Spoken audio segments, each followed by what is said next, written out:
China မှာတိတ်နေရှိတဲ့လူတွေကဂူထက်မှာနေကြပါတယ်1960လောက်က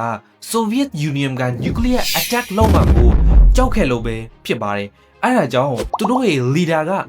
Beijing မြို့ထက်မှာတောင်းထက်လောက်ရှိရဲ့လှိုင်းကူးတစ်ခုဖောက်ခဲ့ပါတယ်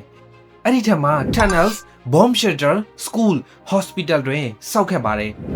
85 square kilometer ကျယ်တဲ့ underground city တခုတိစောက်ခဲ့ပါတယ်ဒါပေမဲ့1980တောင်းကတရုတ်နဲ့ Soviet Union ရဲ့ relation ကပြန်ကောင်းသွားခဲ့ပါတယ်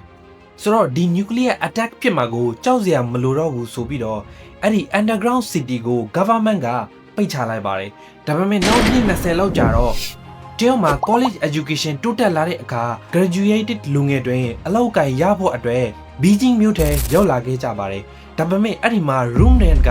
အရန်ကိုဈေးကြီးနေခဲ့ပါတယ်သူတို့ရှိမှလည်းအလောက်ဒီ budget များတဲ့အခန်းကိုမငှားနိုင်ကြပါဘူး